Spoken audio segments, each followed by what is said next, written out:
Sir ఇప్పుడు మనం almost మనిద్దరం చాలా రోజుల నుంచి మనిద్దరికి మంచి ఫ్రెండ్‌షిప్ ఉండింది. ఓకే. కానీ నిన్న ఈవినింగ్ మీకు కాల్ చేసినప్పుడు నేను చందు గారు అని మాట్లాడాను. అండ్ అసలు ఏంటి సార్ ఎందుకిట్లా జరిగింది అని చెప్పి మీతో మాట్లాడాను గానీ, చందు గారి గురించి నేను మీతో అసలు నెగెటివ్‌గా ఏమైనా మాట్లాడానా? మాట్లాడలేదు. బయట మీడియాలో ఇంత జరుగుతుంది. అండ్ మీకు ఇంకొక విషయం చెప్తాను. ఇప్పటివరకు నేను ఈ విషయం ఎవరికీ చెప్పలేదు.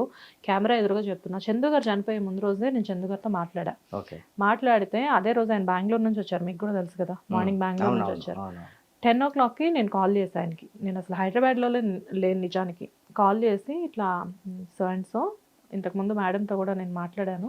అంటే అప్పుడు పవిత్ర గారి గురించి మాట్లాడాను. ఎందుకంటే నాకు అసలు వీళ్ళిద్దరి రిలేషన్ గురించి క్లారిటీ లేదు. సో మేడం అంటే నాకు అప్పుడు ఈ శిల్ప గారి పిక్చర్ తెలీదు అసలేమి. అయితే ఇట్లా మాట్లాడాను. నాకు మీ ఇంటర్వ్యూ కావాలి చందు గారు అన్నా. అంటే ష్యూర్ అండి చేద్దాము. ఒక్కటే మాట ఇంటర్వ్యూవా అన్నారు ఫస్ట్. అవునండి. ఇంటర్వ్యూ కావాలి. మాట్లాడాలి కొంచెం. అంటే ఏదేదో రాస్తున్నారు. ఏదేదో వస్తుంది కదా! ఒకసారి క్లారిటీగా మాట్లాడదాము అని జెప్పేసి అన్నా. అంటే, అయితే ఓ పని చేయండి. బెంగుళూరు నుంచి ఇప్పుడే వచ్చాను నేను. కొంచెం చిన్న చిన్న ఎంఆర్ఐలు అవి చెకప్స్ ఉన్నాయి నాకు. మీరు 2:00 తర్వాత ఇంటర్వ్యూ అరేంజ్ చేసుకోండి అన్నారు. వెంటనే ఛానెల్‌కి కాల్ చేశాను. 2:00 తర్వాత ఎవరినైనా యాంకర్‌ని పంపించండి. నేనేమనుకున్నాను, ఓ 4, 5 రోజుల తర్వాత నేనొచ్చాక పెట్టుకుందాంలే అనుకున్నా. కాకపోతే ఆ రోజే వెంటనే ఆయన రమ్మని చెప్పారు. ఎక్కడికి రావాలి అంటే, మణికొండ నా ఫ్లాట్‌కొచ్చేసేయండి అన్నారు. సరే అని స్టూడియోకి కాల్ చేసి, సరే నా బదులు ఎవరినైనా యాంకర్‌ని పంపించేసేయండి అని చెప్పేసి అన్నా. ఇది మాట్లాడిన తర్వాత మధ్యాహ్నం ఫోన్ చేశాను 1:00 ఒకసారి. అంటే 2:00 ఇంటర్వ్యూ కదా! స్టార్ట్ చేపిద్దాం ఇంకా అని చెప్పేసేసి మా వాళ్ళని కాల్ చేస్తే, ఎవరో సమ్ పర్సన్ లిఫ్ట్ చేశారు కాలు. లిఫ్ట్ చేసి, ఎంఆర్ఐ అది చేయించుకుంటున్నారు సార్ అని చెప్పేసి చెప్పారు. అంటే సరే అయితే అన్నా. ఈవినింగ్ కాల్ చేసినా కాల్ కనెక్ట్ అవ్వట్లేదు. సరే ఇంక వదిలేసా ఆ రోజుకి. మెసేజ్ పెట్టాను సార్ మీరు ఇవాళ ఇంటర్వ్యూకి రమ్మని చెప్పారు కదా! బట్ మీ కాల్ కనెక్ట్ అవ్వట్లేదు అని చెప్పి. నెక్స్ట్ డే ఫోన్ చేశా. ఫోన్ చేస్తే మార్నింగ్ లిఫ్ట్ చేయలా. ఈవినింగ్ ఫోన్ చేస్తే ఆహ్, అప్పుడు తెలిసింది నాకు ఈ విషయం. అసలు నాకు ఎలా రియాక్ట్ అవ్వాలో అర్థం కాలేదు ఆ టైంలో. వెంటనే ఛానెల్‌కి కాల్ చేసి చెప్పా. ఇలా అంటా అని చెప్పేసేసి. చెప్పాం గానీ మేము బయటకి న్యూస్ రానివ్వలేదు. ఎందుకంటే అందులో ఎంతవరకు నాకు తెలిసింది కూడా చాలా నాకు తెలిసింది కూడా చాలా అఫీషియల్ కాల్ అది. అయినా గానీ మేము బయటకి రానివ్వలేదు. వితిన్ 1 అవర్‌లో చూస్తే అన్ని ఛానెల్స్‌లో ఇదే న్యూస్. అసలు నేను ఆ రోజు నైట్ నిద్రపోలేదు. అంటే నిన్న మధ్యాహ్నం నాతో అంత మంచిగా మాట్లాడిన పర్సను ఇవాళ హ్యాంగ్ చేసుకున్నారంటే అది ఎట్లా అనిపిస్తది ఎవరికైనా గానీ. బట్ దట్ టూ నాకు ఉన్న మీడియాలో ఉన్న సర్కిల్ గానివ్వండి, ఇండస్ట్రీలో ఉన్న సర్కిల్‌లో గానివ్వండి, చందు గారి గురించి చాలామంది చాలా పాజిటివ్‌గా చెప్పారు. ఇలా అని జెప్పేసేసి. బట్ అలాంటి పర్సన్ ఫ్యామిలీతో అలా ఉండడం, వాళ్ళ వైఫ్ అలా మాట్లాడడం అతని గురించి and at the same time ఇలా ఆయన ఇలా చేసుకోవడం అనేది మట్టుకు నిజంగా బాధాకరం. చాలా బాధాకరమైన విషయం అండి. ఆ లోటు తీర్చలేం మనం. హ్మ్. ఇప్పుడు తనేంటి తను యాంగింగ్ చేసుకొని ఎళ్ళిపోయాడు. హ్మ్. మరి ఇప్పుడు ఉన్నోళ్ళ పరిస్థితి ఏంటి అసల? హ్మ్. ఆ! ఇప్పుడు సరే పాపం తనేమి హ్యాపీగా ఉంది సార్. పెళ్లి చేసుకుంది. 2015లో పెళ్లి చేసుకొని లేదు హ్యాపీగానే ఉందండి. హ్మ్. హ్యాపీగానే ఉంది. ఈ తిన్నుతో ఇలా అయిన తర్వాత అప్పుడు అదే సార్ ప్రాబ్లమ్స్ 5 సంవత్సరాలు. ఒక భార్యాభర్తల రిలేషన్ అనేది 5 సంవత్సరాలేనా చెప్పండి.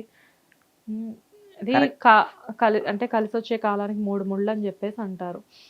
అలాంటిది ఆ 3 ముళ్ళు వేసి ఆమెతో ఎట్లా అయిందంటే ఇద్దరు పిల్లల్ని కనగానే ఆమె బోరొచ్చేసిందా పాపం. బోరొచ్చిందని గాదండి. అదేదో అంటారు గదా! ప్రేమనేది గుడ్డిది అని జెప్పి. హ్మ్. సరే ఇప్పుడు వాళ్ళిద్దరూ ఇప్పుడిది చనిపోయారు. ప్రేమేనా అయితే ఫైనల్‌గా? అది ప్రేమంటారు. దానికి నా నా దృష్టిలో దాన్ని కామం అని నేనంట. హ్మ్. ప్రేమని అనను. అది కామంతో జరిగిందే. అసలు తనకు సిగ్గుండాలి. ఆ పవిత్ర అనే ఆమెకు సిగ్గుండాలి. అంత పెద్ద పిల్లల్ని బెట్టుకొని, ఒకటే ఫ్లాట్‌లో పిల్లలు, ఒకటే ఫ్లాట్‌లో వీళ్ళిద్దరు. వా అబ్బాయి ఒక రూమ్‌లో, అమ్మాయి ఒక రూమ్‌లో, వీళ్ళిద్దరు ఒక రూమ్‌లో.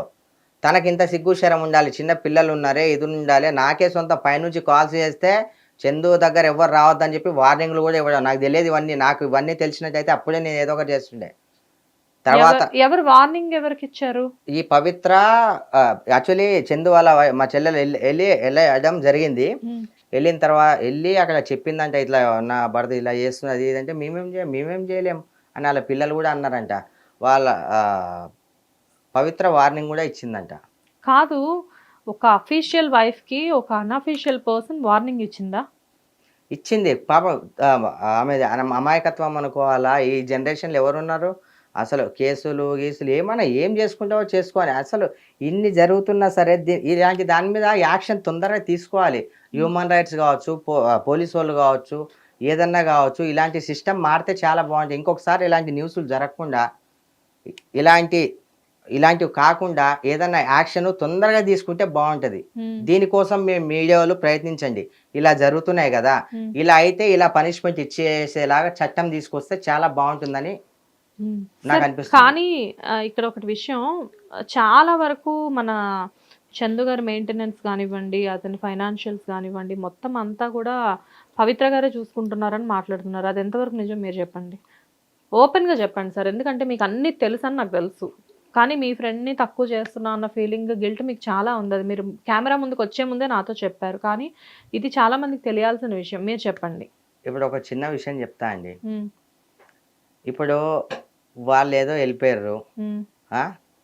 ఇక వాళ్ళ గురించి, వెళ్ళిపోయిన వాళ్ళ గురించి, వాళ్ళ ఆత్మశాంతి కోసం ఏదో మనం శ్రద్ధాంజలి ఘటించి ఉంటే బాగుంటుంది. ఇవన్నీ అనవసరమైన మరి క్వశ్చన్స్. మీరు ఎందుకు వచ్చారు సార్ నేను బిలోగానే ఇంటర్వ్యూ లే ఇవ్వడానికి? కరెక్టే, ఓకే.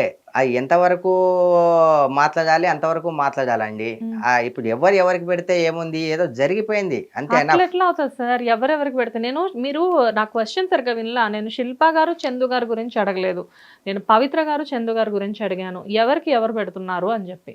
పవిత్ర గారే మొత్తం ఎక్కువ, అంటే మ్యాక్సిమం నాకు తెలిసినంత వరకు పవిత్రగా మనోడు అంత ఎఫెక్షన్ అవ్వడానికి, అంత ఎడిక్ట్ అయిపోవడానికి ప్రతి దానికి ఈ పవిత్ర అనే ఆంటీ ఎక్కువ సపోర్టింగ్ వల్లనే మనోడు స్ట్రాంగ్గా నిలబడ్డాడు. సో ఫైనాన్షియల్స్ అంతా కూడా పవిత్ర గారే ఇంకా చూసుకుంటారు. పవిత్ర గారే మ్యాక్సిమం. అంటే చందు ఏం తక్కువ, చందు దగ్గర కూడా ఓకే. ఉమ్, కానీ ఇక ఆశకు అనేది అంత ఉండదన్నమాట. ఉమ్, కానీ మనోడు సరే చూసుకుంది, పెట్టింది అన్నీ ఓకే.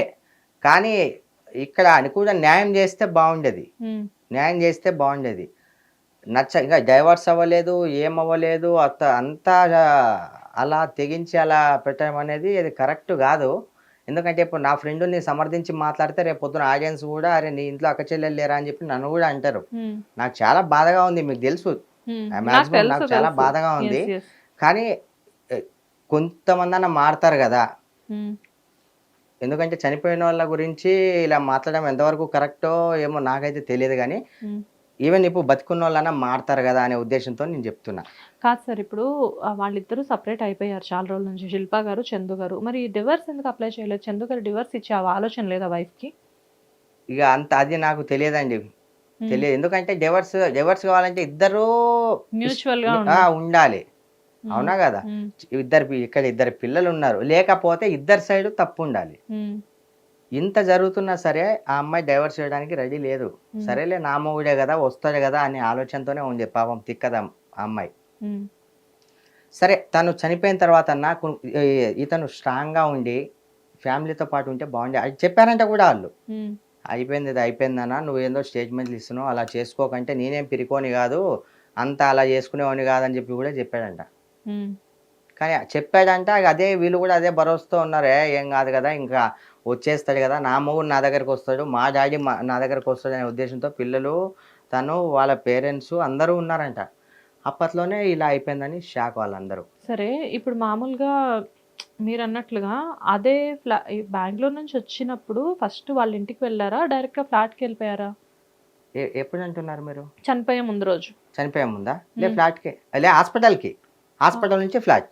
హాస్పిటల్ నుంచి ఫ్లాట్. ఎందుకంటే నేను కాల్ చేస్తాను, మధ్యాహ్నం నుంచి మణికొండలో అవైలబుల్ ఉంటానండి. అదే చెప్పాను కదా, హాస్పిటల్లో అన్కాన్షియస్ అయిపోయి, మార్నింగ్ అన్కాన్షియస్ అయిపోయి, దాని తర్వాత మిర్రర్స్ బ్రేక్ చేయడం అవన్నీ చేసి అలా చేసాయంటే హాస్పిటల్లో వాళ్ళు చెప్తున్నారు.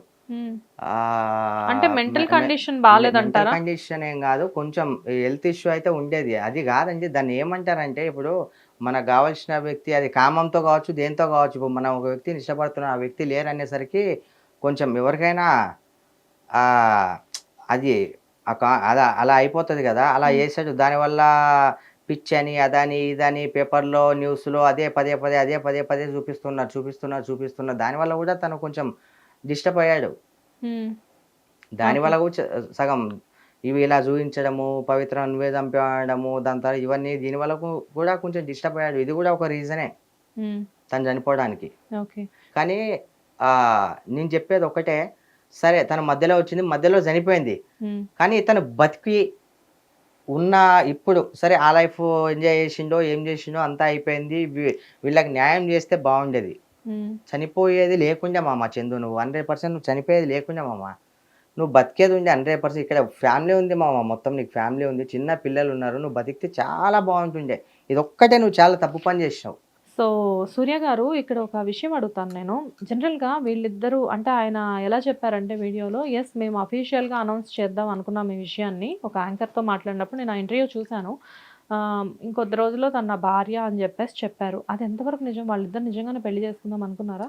వాళ్ళిద్దరూ ఏంటంటే పేరుకు మాత్రం లివింగ్ రిలేషన్షిప్పే, కానీ ఒక భార్య భర్తలాగానే కలిసి ఉన్నారు.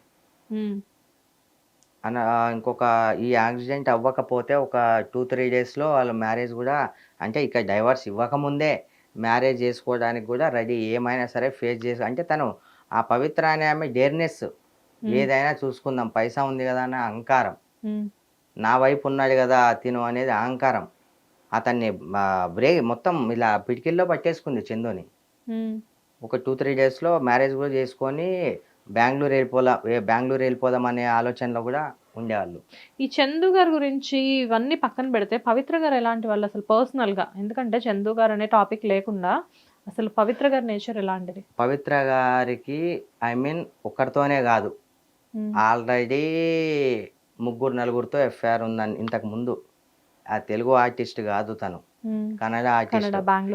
నేను కూడా తన గురించి తెలుసుకుంది ఏంటంటే, ఆల్రెడీ హస్బెండ్ ఉన్నాడు, హస్బెండ్ వదిలేసింది, కన్నడలో కూడా 2-3 ఎఫ్ఐఆర్ ఉంది. దాని తర్వాత ఇక్కడికి వచ్చిన తర్వాత కూడా ఈ చందు 5th నెంబర్ ఏమో ఐ థింక్ నాకు తెలిసి. ఇక చందు ఏదో బాగా ఎఫెక్షన్ అయిపోయి ఒకటే దాంట్లో ఉండడం వల్ల అసలు బ్రదర్ క్యారెక్టర్ నుంచి తప్పుకోవడానికి కూడా రీజన్ కూడా పవిత్ర అనే ఆమెనే, ఆంటీయే. అది కాదు, బెంగళూరులో హస్బెండ్ వదిలేశారు అని మీరు చెప్తున్నారు, కానీ మొన్న రీసెంట్గా ఒక ఇంటర్వ్యూలో వాళ్ళ హస్బెండ్ పిల్లలతో వాళ్ళ హస్బెండ్ కూడా మాట్లాడారు కదా. మీడియా ముందు మాట్లాడికి ఏం చేస్తాడు? మాట్లాడడం కాదు, అలాంటి భార్యనే కావాలని కోరుకుంటున్నాడు ఆయన. ఆయన తిక్కనా వెర్రా లేకపోతే ఏమంటారు మీరే చెప్పండి. అంటే అంత కూడా అంటే విలేజ్ మనస్తత్వం అతంది, మీరు చూశారు. ఇక ఒకసారి కెమెరా ముందుకు వచ్చేసరికి ఏం చెప్పాలో అర్థం కాక నాకు ఇలాంటి భార్య కావాలని చెప్పి మళ్ళీ కోరుకుంటున్నాడు. ఇలాంటి చెత్త ముండ రావాలని చెప్పి ఎవరైనా కోరుకుంటారా? అతనికి తెలియదు, అతను ఏం మాట్లాడుతున్నాడు కూడా అతనికి అర్థం కావట్లేదు. ఆల్రెడీ అతనికి కూడా తెలుసు తను ఇలాంటిది ఇట్లా అని తెలుసు, తెలిసినా కూడా చెప్పుకోలేడు కదా. చెప్పుకోగలుగుతారు ఎవరన్నా? తెలుసు, ఆల్రెడీ ప్రపంచానికే తెలుసు, కానీ ఏం చెప్తాడు? ఆల్రెడీ ఇంతకు ముందు కూడా వేరే వాళ్ళతో ఎఫ్ఐఆర్ ఉంది అని నేనైతే విన్నారు, కానీ మీకు తెలియదు, చూడలే. ఇగో ఒకటి అంటే లైట్ తీసుకోవచ్చు, 3-4 అంటే కావాలని అయితే ఎవరైనా చెప్పరు కదా, కావాలని అయితే బ్లేమ్ చేయరు కదా. తెలిసినప్పుడు ఈ విషయం చందు గారికి తెలీదా? ఎవరికి తెలిసినా సరే చెప్పాను కదా, కామంతో కూడుకున్న దాన్ని ఎవరేం మార్చలేరు.